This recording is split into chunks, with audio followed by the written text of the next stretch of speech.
away from Mata. But now what does KT do on the red side?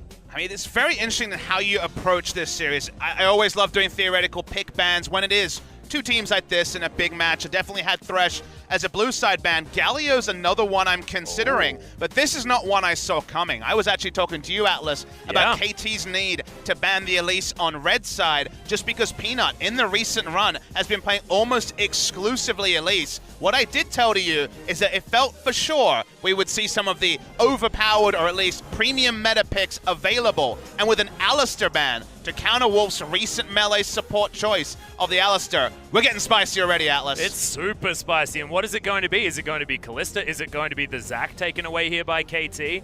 What are the options that they choose to remove? Do they leave open a smorgasbord? Do they just ban Aatrox and say, go to town, SKT? No, it is going to be the Zac. Respect for Peanut.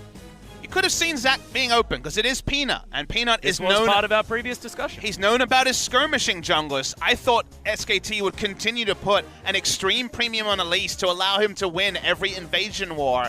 But they move away from that. Kalista first pick, that makes sense. Where KT goes with their draft is unknown. We've seen so many picks from Score. He's played Skarner as recently as the past 2 weeks. The Maokai is a flex pick. Smeb and Score have already played this season. And this is where things already, the script gets flipped a little bit because the Varus priority that sure has definitely been there in previous weeks, instead of the Xayah that he hasn't been performing on in the matchup we see a lot, or the Tristana does super well against the Kalista, we see the Varus. And just to continue the point, Cassiopeia, double solo lane blind pick potential here, and the Cho'Gath that Huni has been spamming in solo queue. Played 21 games of Cho'Gath in the past week.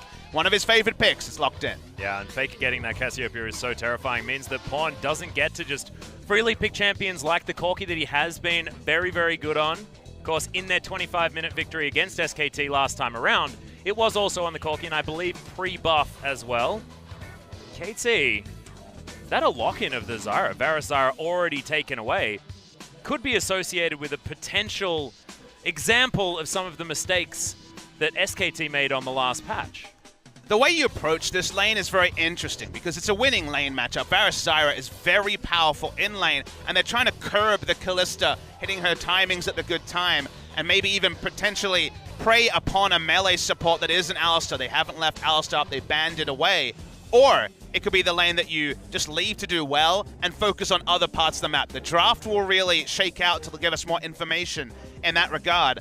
Banning away the engaged supports anyway to keep a bit of safety for the Varus. Very important on the side of KT. Yep, Braum not going to be opted in for as far as the ban here from KT, and they are going to take away the Blitzcrank instead. But Galio understandably banned against Pawn.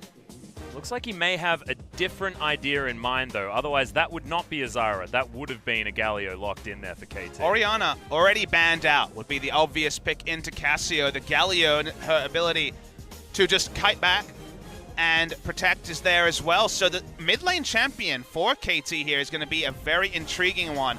Lucian makes it very far through the pick and ban, even though SKT have been first picking it recently. Talia is another option into the Cassiopeia. It'd be much more about the rotational early game focus that KT often leverage even if the Galio is down. And it seems like KT trying to pick winning lanes, play the map, but also have important teleport or ganking power, depending on where the Maokai is going. Yeah, and actually really like Talia here for Pawn, just because his heroic entrances on that Galio in clutch moments have been fantastic, and you can use the Weave as well in a similar way. Arrive at the team fight at the right time. But now SKT, to choose their champions, looks like Peanut's going to be taking a potential Jarvan into the jungle, unless that Cho'Gath is going to be flexed there and Huni's going to be playing towards the top side. And that is going to be Kalista Kennen considered for Wolf and Bang. Yeah, lane priority on both sides, double ranged on both sides, even though SKT were heavily criticized for going too much into the Zyras and other laning focused supports, want to have some priority in the lane. As you say, almost certainly going to be Jarvan jungle. Peanut hasn't been playing Cho'Gath jungle recently, and Cho'Gath does well against Maokai. Last pick for KT is the junglers. They flex the Maokai into top lane. They will be going with the Rek'Sai. Very standard power draft from KT with insanely powerful lanes for Score to gank. I feel like Score is the big winner here because the reliability in terms of lanes to gank is off the charts. Yeah, the thing that I find really interesting though, Papa Smithy, is that Score decided not to go with his Gragas that has been so incredibly good, can also gank extraordinarily well in the early game, and we've seen what Score can do with Gragas if they make it to that late game. Looks like KT really want to put the pressure on early and keep it on against SKT here in game number 1. And KT have been good at game 1, so you could understand that this is where they're putting the eggs. But just foregoing scores Gragas feels like they must have another plan here on the side of KT. It feels like it's a bit more insurance. You want to beat them early, having the extra information to know they're not going to body slam in and be turned by the flag and drag as early as level 2. Yeah. It's extra insurance for score. Pathing junglers sometimes used, ironically, is the correct way to look at score who's pathing. Put Cuz to shame in that Longzhu series just a couple of days ago. But this is KT's moment. This is their destiny. Can they be the team, the first to go to Worlds, the first to book their spot in the Grand Final? SKT have been better recently, but today they play KT. Yeah, but today we've got Huni on his Cho'Gath. We've got so many hype matchups across the Rift here for Game 1 of the Telecom War. Let's do it. Let's get on to the Rift.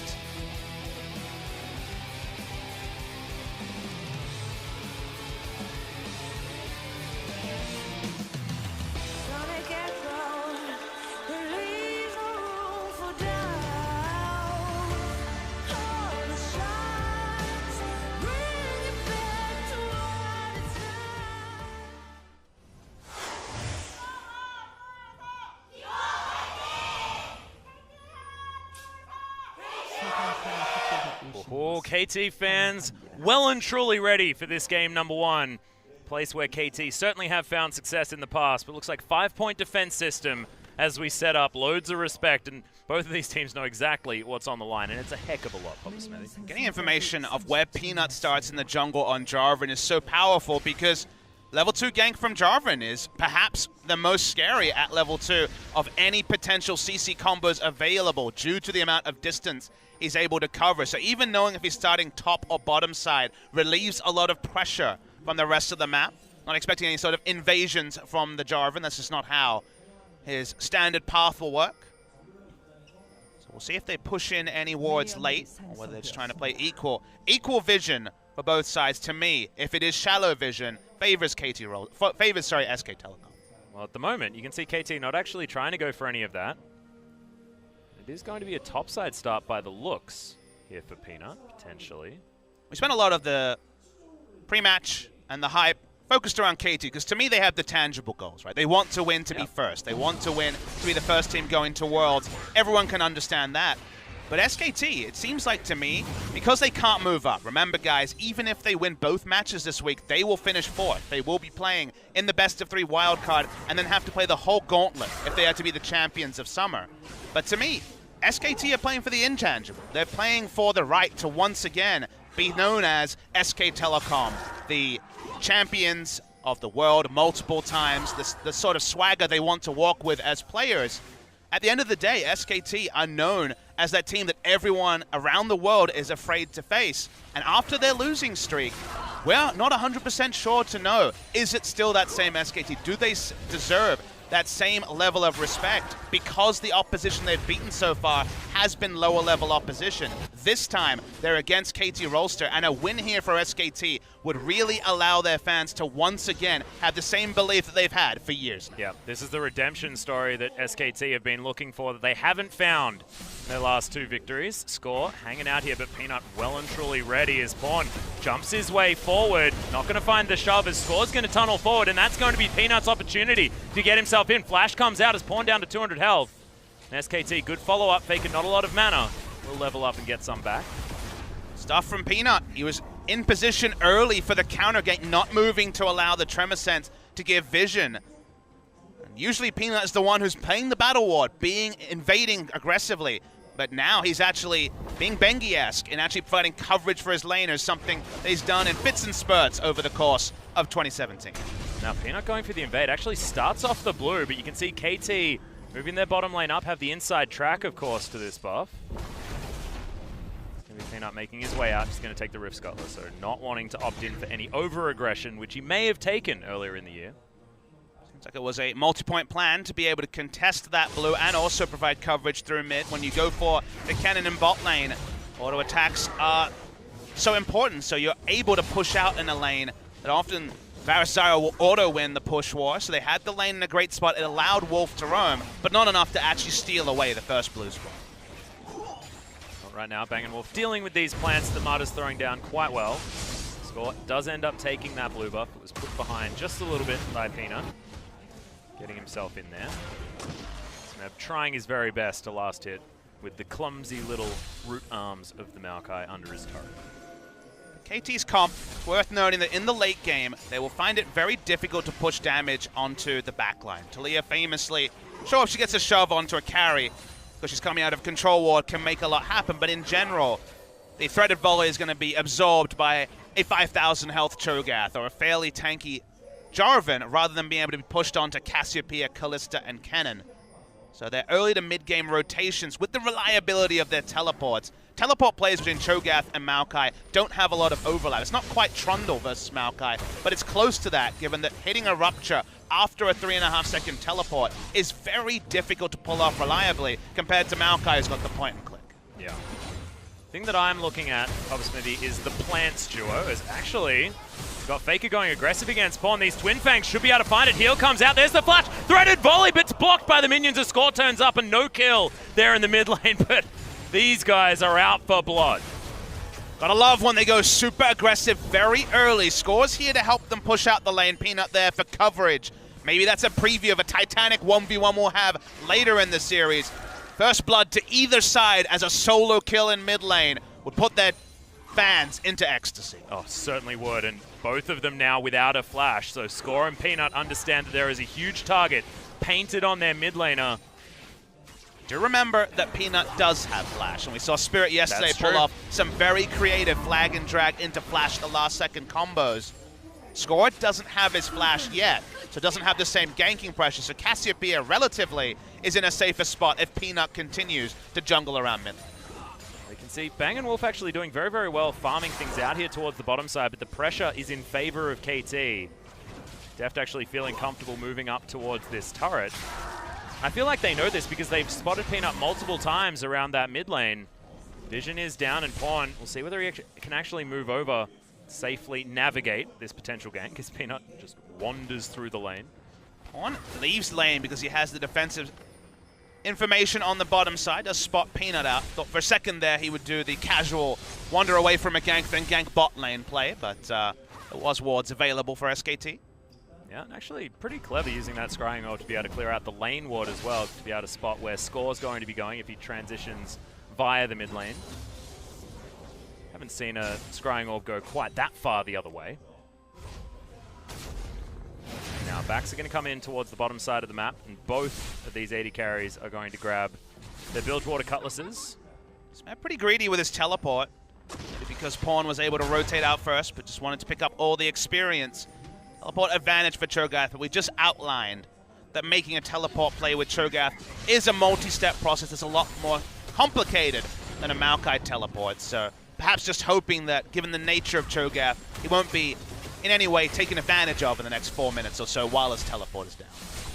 He's going to head back to base. Here's Huni, so we'll see whether he does use the teleport to get back there, because Smeb has been able to successfully shove that lane forward. That is going to be the teleport thrown out, so that teleport advantage that you mentioned, not going to be quite as prevalent as we move forward, but it just doesn't feel like one of those games. It does feel like the lane kingdom that we've discussed so often is well and truly in full effect, and it's going to be about what these junglers can do to change the odds. None of this 4-man, 5-man stack on the bottom side of the map at a given portion of time. If you ask me which team prefers to play a long game, I would say SK Telecom, just because Cassiopeia is a bit of an anomaly when it comes to scaling compared to the side of KT Rolster. SKT at 20 minutes have immense Baron threat. Immense, because they have Cassiopeia, Kalista, so they already have the Ren secure, and Cho'Gath as well, who'll have the extra 1,000 true damage very early. So KT Rolster need to either control the top side of the map or put down those wards around 20 minutes. Otherwise, the Baron secure at 20 minutes that we saw from MVP yesterday is even more possible from SKT. Yeah, they got so much DPS out of the Cassiopeia, and like you said, that's secure. Frightening stuff, but KT is also a team that if they manage to get to that 20-minute mark in the fashion that they generally are able to, then there shouldn't be control around the river for SKT, because KT have been able to often navigate themselves to positions where they can push their vision forward, be able to make sure that that area is under their control. Right now, not necessarily the case. KT have the highest gold difference of 15 of anyone in the LCS regions and the LCK at plus 1744 gold, which in a league as difficult as the LCK is a very impressive number. A lot of Galio games do buoy that, but they're so confident to play 4 tanks and an Ashe, or 4 tanks and a Kalista, which they played a lot recently, and actually hit their timings in the early game, have a big early game gold lead, take advantage of. And look, sometimes, let's be frank, they do have some weak mid games. The early game is their playground. Well, there's the ultimate actually out as the Stranglethorns come in as well. Bang has to flash, and that's going to be first blood going down as Def falls immediately. It's going to be Score answering back as we've got the mid laners battling once again, but that's going to be the Petrifying Gaze, and Faker gets the 1v1 kill somehow. It's in fact going to be Bang picking up an assist with a Sentinel. There's Peanut, he's going to take some damage, jump himself over, and SKT off to a phenomenal start and will augment it with a Mountain Drake. Yeah, SKT's wards around mid lane even allowed Faker to catch Pawn unawares and pick up a bonus kill elsewhere. No ability for Maokai to get in. Huni's so happy to continue laning against a Maokai with no threat of the teleport. Very easy turn onto the Mountain Drake, and hell, that Baron secure we talked about just got better. Oh yeah. We're going to see the replay coming through here, and KT are not 100% in sync, not able to knock up further through the ultimate there from the Zyra, as we see on the other side, Faker. It was just a face check coming through from Pawn, who didn't have any vision in the area, so was disrespectful in how he approached coming bot lane with no flash up as well. Just holding onto that Weaver's Wall to try and utilize it to cut people off on the bottom side of the map, was obviously not necessarily looking there as he walked past Faker. He didn't have the famous mid lane priority that goes hand in hand with the lane kingdom meta you were alluding to, Atlas, to make such a bold rotation, and well caught out by Faker. Summoners up on both sides for them now, but the damage done early. Yeah, and it will be very, very difficult for Pawn to hold his own here in this lane. Goes back, gets himself a Null Magic Mantle and a cute little Amp Tome. Blasting one now onto Faker. Deft still with a slight CS advantage, and they are shoving this wave very, very effectively over and over again. Below half health is that bottom outer turret. No first brick to go down just yet. As Faker will go back and keep putting the pressure on. You can see Pawn already standing so far back. Their vision not necessarily there. He's been able to get great purchase timings. Already shot twice and has a Righteous Glory. Finished and fully completed at 11 minutes. Smeb has been slower for his second back, so only has the Merc Treads complete so far. See Huni go on the same sort of roaming missions that we saw yesterday from ADD. Yeah, he's going to eat a Rift Scuttler over and over again. Bot lane. Yeah, there's the Fate's Call. Flash actually comes out from Deft as Wolf. Lightning rushing around, but isn't going to be able to find any purchase, and they knew that Peanut was there, so good reaction there from Deft, but still get the Summoner Spell in trade for an ultimate. Just seems crazy that KT opt into the higher damage laning-focused bot lane battle. Thresh was banned for sure. They could have found another engaged support apart from the Alistar and the Thresh. Instead, they go into SKT's wheelhouse. What they played the most has been these double range comps, and this time they've had the coverage from the Jarvan. Been good about the decision making. Here's the engage. Yeah, Deft trying to stay alive, but he's down to about 300 health. Good knockup comes in as Peanut's going low, but Huni wants to find this AD carry. Wolf is going to get eaten, is now once again in the mid lane. Things going wrong. Pawn has to get himself underneath this turret. In the end, it's a 1-for-1 as the top laners get involved as well, and Smeb looking to try and continue the pressure. Can KT get some damage on this turret some more? But even though it was a 1-for-1, Atlas, again, you pick out the right thing to talk about. In the mid lane, Faker with no summoners forced out both from Pawn and the recall. So Faker's advantages into Pawn on the Taliyah. Taliyah, with the ability to have gank support, can pressure Cassiopeia with a faster wave clear, but just left her own devices. Cassio is outplaying the Taliyah.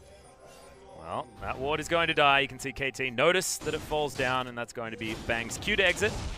As he heads back to base, Blade of the Ruined King done for Deft. It should be done also on the side of Bang, unless those boots of his have put him behind, as Recurve is what's going to augment his item build. All the gold from KT and their 2 kills awkwardly is on Score. On the jungle Rex side of this game. Rek'Sai getting ahead, Papa Smithy. There's a bit of a meme. What it means for this particular game is it allows for some vision missions, and that means actually they'll get the coverage around bot lane to have the multi-pronged attack where they go down for first brick. It seems like first brick will be picked up here. So much coverage in that bot lane area. No teleport on the Cassiopeia, of course, to impact this. Yep, that's going to be first brick going over to KT. SKT able to shove out both of the other solo lanes. As it was Pawn actually moving himself down as well. That's going to be free time for Huni, free time for Faker. I don't think either of these turrets should fall down. See whether KT can actually stabilize. Huni's actually doing a lot of work. I wouldn't be surprised if he was able to actually get that turret. Didn't really like the decision making from KT. You know, we talk in the pick ban about what the comps mean, what they mean on paper, but quickly if gold goes fast into one member or another, those on-paper matchups mean a little bit less at us. So KT responding and understanding that a 2-kill Rek'Sai and just a Maokai, they are the most reliable way to invade aggressively and turn for a pick while they're in the enemy jungle. That's why they were able to take down the first brick, because they used the one thing they did have in the early game, which was a fed Rek'Sai, to allow first brick to be safe enough to be claimed. Now, CKT actually, sorry, Huni, getting gigantic on this Cho'Gath. You're going to have to really have a lot of adjectives for large in this particular series when Cho'Gath's in the game. Many bigs, Cho'Gath. And opening the dictionary, I see. Yes, yes, completely. My thesaurus skills are certainly up there. But it is just going to be that classic swap from KT. Take the bottom lane out of turret, move your AD carry and support towards the top side, see whether you can take that one down as well. Yeah, increased pace of the game is what they want. They have tremor sense. They also have the ability to find a quick pick with multiple members of the team. Basically everyone a pick champion on the side of KT Rolster. So turrets going down works for KT. They're strongest in the mid game before the items start piling up on the Cho'Gath and the Cassiopeia. But this is their time to rotate around the map and try to make it as open territory as possible. Yeah, and you can see actually KT answering that turret with that top lane outer as well. It does mean that they are still ahead in gold. It's only 1,500. Not necessarily something to write home about, but 1,500 is this standard lead that KT have been able to amass most of their games so far. And this time it's on the side of SKT, so that's a bit of a difference. While they rotated top lane, they weren't actually able to confirm the turret. And with a Mountain Drake spawn, KT don't want to give up 2 Mountain Drakes. We've already outlined how powerful SKT are at killing the Baron without even a Mountain Drake to talk about. Yeah, it is going to be KT actually starting this one up. Marta pulling that one out of the pit by the looks, but KT not hyper convinced that taking this dragon down is a good idea. Top laners didn't have teleport. That's why they were able to start it, because Cho'Gath won't be here just yet. Yeah, pinging the fact that he's not towards the top side. Is Peanut taking a lot of damage actually from those plants. Weaver's Wall could cut them off here. Pawn hasn't used it yet. Yeah. He's going to throw it out now just to break off this fight, and it's going to be 3 members. Oh my god, Bang going so far away from this Peanut fight. got the Mountain Drake. Trying to do what he can. Yeah, Peanut's going to be able to get that steal, but Def, he takes down Peanut.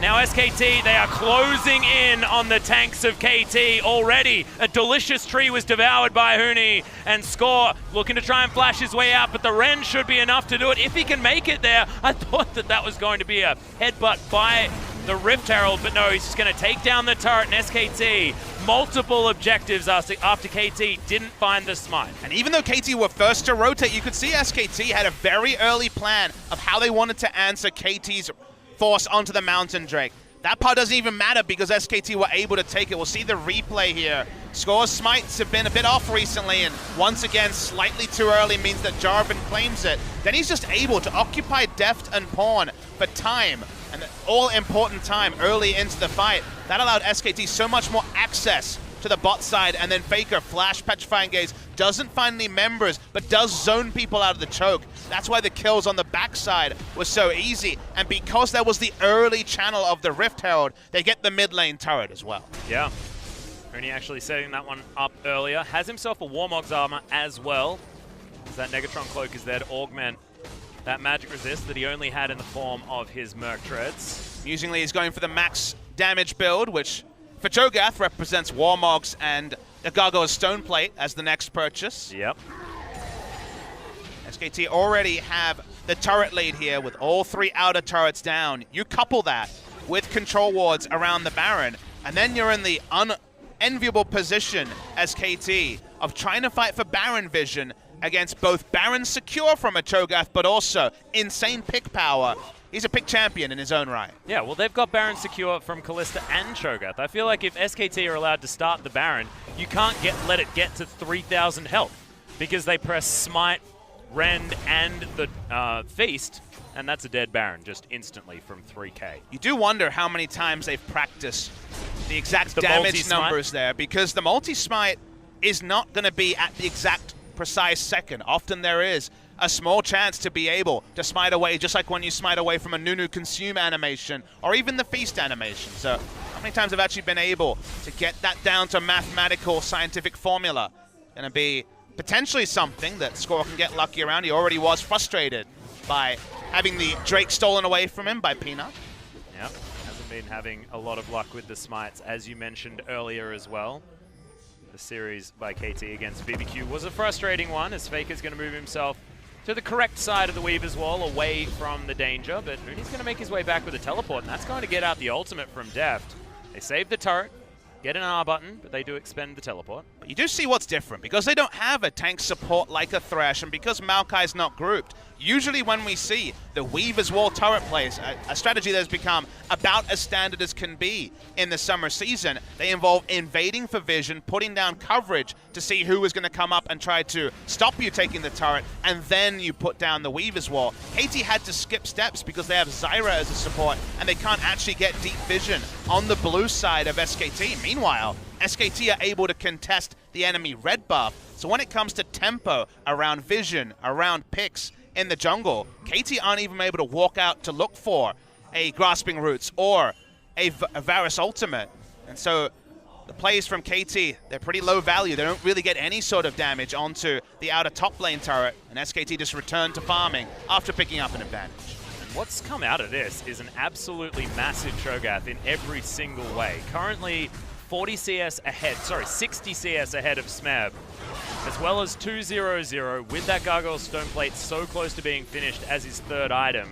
We mentioned that Huni hasn't been one of these players on SKT that's seen the victories of their last 4 games.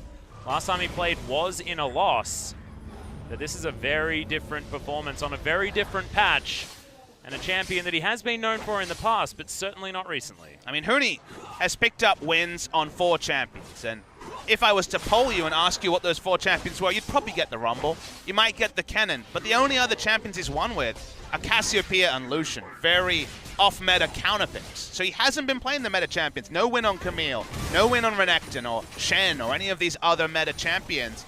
In solo queue, spamming the Cho'Gath should be no surprise to the KT scouting. And you're right, on 7-14, he gets access to a champion he's won on before. 2 wins on Immortals, 2 wins on Fnatic. Always a pick you'd associate with Huni. He's been a big fan of the lane Cho'Gath. Gets to play it here in meta, and another player who's been buffed by 7-14, just allowing extra champions into the pool. Yeah, and you brought this back to my attention earlier on, Papa Smithy, but Huni did really find a lot of his success playing the tanks as well, and now that we're back into a tank-based meta, it feels like Huni might have found his stride once again. It's a weird thing to say out loud, I know, right? It's super weird because he is a fantastic carry player, but he just tends to get a little bit overexcited. I think just in general for SKT, playing around carries, their long loss streak was largely around Jax and Camille and other laning-focused champions, Fiora as well, that they struggled to seem to understand how to match tempo, take advantage of games, allow for a split push to get an advantage. Those are things SKT couldn't do, and that's why they went on a loss streak on 7-13. In 7-14, they've been much smarter to use Rumble and Cho'Gath, you know, basically tanks or the Rumble who can push in the tanks, roam in for vision on the enemy jungle, and use that to make logical decisions, and from there, grow leads. Back to the old SK Telecom against Everate and Rox Tigers, but here also, it's been logical play from SKT, and that's why they find themselves with a 4,000 gold lead at 23 minutes. Yeah, and it's also back to the genius drafting as well from SKT. The things that we have been expecting from Coma for so incredibly long were relatively absent in 7.13. I mean, it's hard to call out such a genius man, but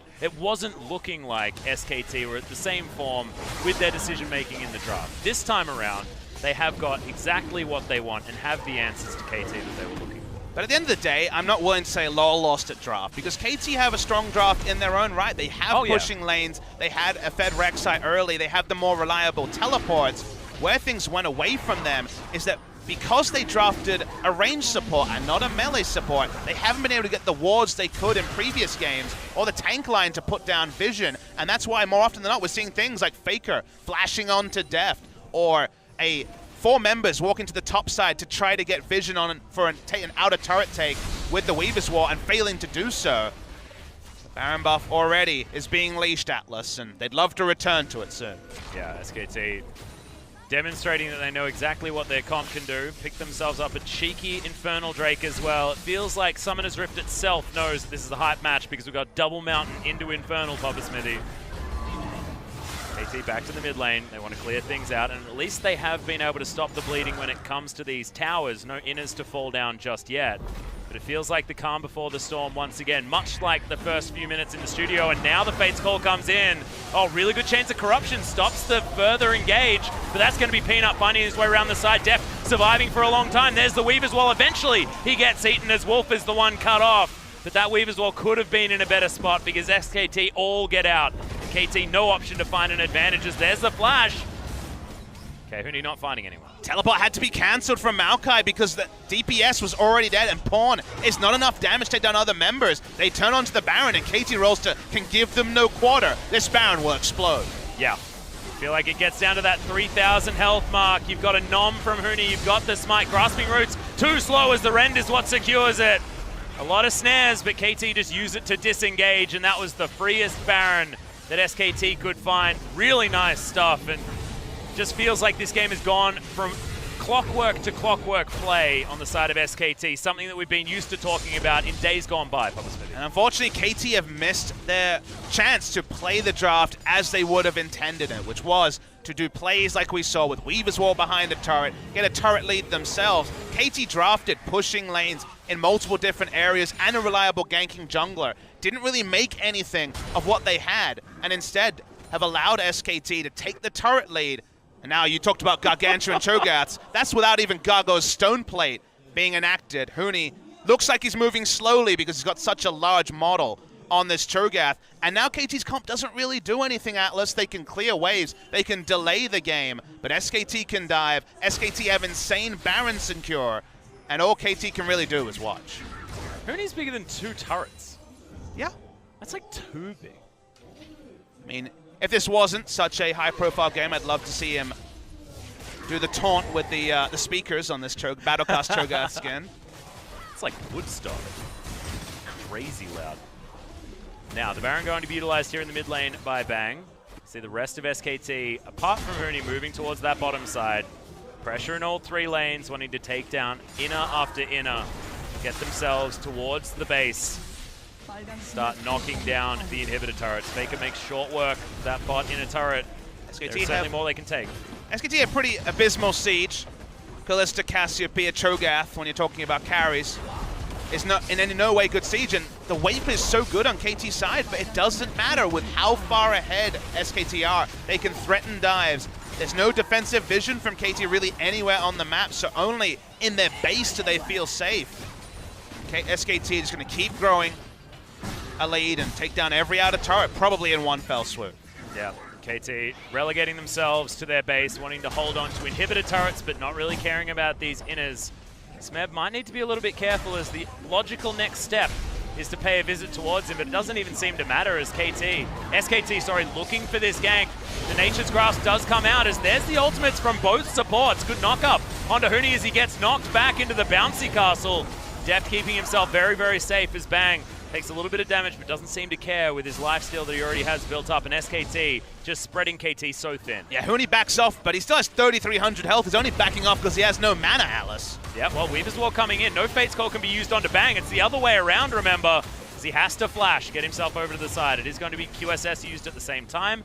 So some notable cooldowns that SKT are able to get out for that Weaver's Wall. Huni should actually recall. There's no reason for him to stand around. He has no mana, so even though he doesn't die, doesn't really do anything apart from pushing this last wave. Maybe there's certain gold values trying to get to, but you're kind of baiting your teammates when you're staying as Cho'Gath here with no mana. Sitting on a casual 5,000 health, and that's not even including the stone plate proc. Yeah, gets himself home. Blocks that entire walkway. How does he even get through that? I think he's bigger than that. It's ridiculous. Okay. Peanut and Bang clearing out things in the jungle, and as it is going to be a little bit of a reset as the Baron buff is soon to wear off. There it goes. Really moving himself up towards top. So a few minutes, and that Baron dance will happen once again, and it only gets easier for SKT as that last Baron play was a big one. 9,000 gold, now the lead for our spring champions. And it feels good to say that again, Papa Smithy, not talking about SKT in this negative light that we were sort of forced to with their losing streak. Sounds like some caster bias right there, Atlas. That's a meme. But it's just one of those things, you know? This feels like a little bit of normalcy. The Familiar can be good, but yeah. SK Telecom have a gargantuan fan base, probably the biggest of any team in the world. Faker by far the most popular player of any in the world, next to people like Uzi, I would say, from the Chinese side. Yeah. But they were left wondering, because of the losing streak, what to make of SKT. A new patch gave them hope. The 4-0 they have previously gotten on this patch gave them hope, but this is the performance where people realize that it does seem like the SKT of yore is still a factor. And while I don't share your optimism necessarily around SKT inevitably going on to be once again the level of dominant force they were before, it is good to have them as a contender, because the resulting matches we get between the best teams in the world are a treat to watch. And it's not that I'm saying that they're going to win everything or this, that, and the other. It's just saying that they are the force, that a victory against them means something like it would against the spring champions, you know? Like, we're getting back to that stage where SKT, I mean, they've got complete control over the Dragon as they were able to just take down a Mountain Drake while we're having this discussion. But understanding what your victories mean against... This isn't a crippled SKT for what it looks like. This looks like a dominating SKT in this first game. I mean, at this point, KT really can't do anything. Peanut is a super tank. Cho'Gath, whatever is bigger than super, a monster tank, I guess we would call him. Basically a monster truck rolling through KT. Yeah. Unfortunately, they're the other side of the monster truck, Derby. It feels like, you know, see Mad Max Fury Road? I have. Yeah, he's like that big truck. And he looks like it as well. Hopefully he's not piloted by that weird dude with the face mask. Okay, there's the knockback onto Peanut. Has to use the flash, so no flash Cataclysm to come out. KT probably pretty happy about that, especially Deft. Basically, SKT want to just take the next Baron and then dive is probably the way they'll go. As long as Huni is the one tanking the turret, they'll be A-okay. Baron is so necessary for them because we mentioned a couple of times, Varus and the Talia, about as much wave here as you can ask for from two members, and Maokai and Zyra are no slouches either. So their ability to push without Baron buff is actually quite crippled. Got great map control, but KT finally feels strong enough to start walking up to the Baron. Not going to allow any free time because there's 3 damn Mountain Drakes and an Infernal, plus the comp from SKT.